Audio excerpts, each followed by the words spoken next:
The non-collaborative defense, epistemic narcissism, and the structural reenactment of collapse.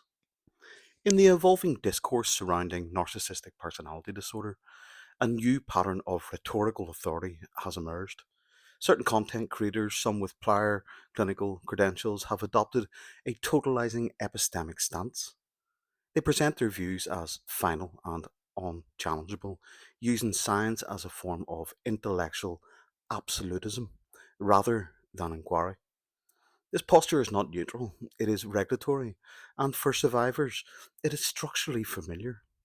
Statements such as narcissistic personality disorder is purely genetic, trauma plays no role in its development, other professionals have been misled or misinformed, those who disagree are emotionally compromised or non collaborative, do not invite dialogue, they close it down.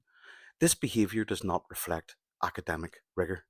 It mimics the narcissistic structure itself: control through invalidation, authority through exclusion, and the conversion of relational complexity into fixed hierarchy. The function of the non collaborative defense. When survivors or peers question this posture, they are not met with reasoned exchange, but rather with a familiar structure of response.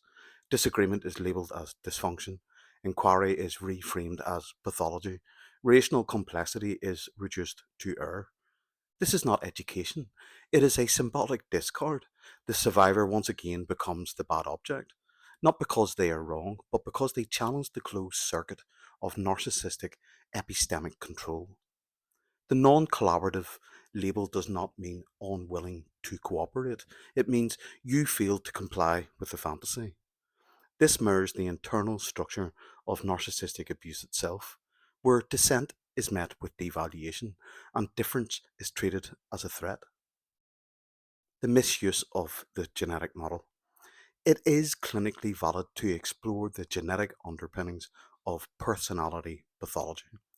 However, when this exploration is presented as a weapon against survivors' narratives, particularly when it is used to deny the impact of trauma, attachment failure, and introjective colonization, it becomes epistemically abusive.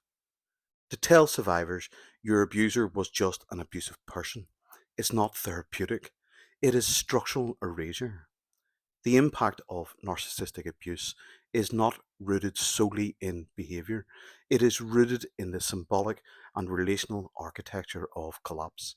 Narcissists did not simply harm the survivor, they entered the survivor's internal world through idealization, projection, mirrored need, shared fantasy, and eventual inversion. To remove that relational dimension is not clarity, it is dismantling the only available recovery map. When the educator repeats the perpetrator. In MPIT terms, this dynamic constitutes a persecutory handover disguised as education. The content creator adapts the role of symbolic authority. When challenged, they do not defend their ideas, they attack the epistemic legacy of the challenger. The result is a repetition of the original collapse sequence. A charismatic or authoritative figure offers a totalizing structure. The survivor invests belief, seeking meaning and coherence. A dissonance arises, a question, a contradiction. The survivor speaks. They are invalidated, rejected, reframed as broken or oppositional.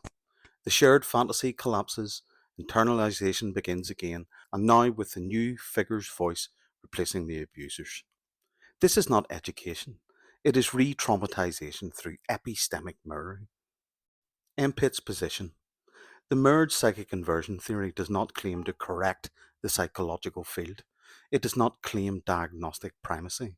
It does not present itself as a singular or superior truth. MPIT is a structural survival framework, authored from within collapse, not from above it. It draws from Fairbairn, Wagner, Shore, Klein, Kernberg, and others. Its authority is not empirical, it's phenomenological. It describes what survivors report, feel, reenact, and internalize.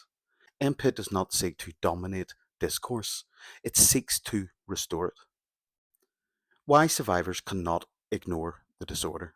Survivors do not merely survive a disordered individual, they live out a distorted symbolic structure, often for years after the relationship ends. The disorder has been internalized. Shared fantasy has become a regulatory schema. The abuser's voice is now an interject. Their needs continue to shape perception, memory, and response. To suggest that the disorder is now irrelevant is clinically inaccurate and symbolically dangerous. Survivors ignore the disorder at their own peril, not because they need to blame the other, but because the structure has entered them. Recovery does not mean forgetting. It means mapping, externalizing, and reclaiming authorship over the internal architecture that was colonized. This is not a moral stance, it's a structural reality.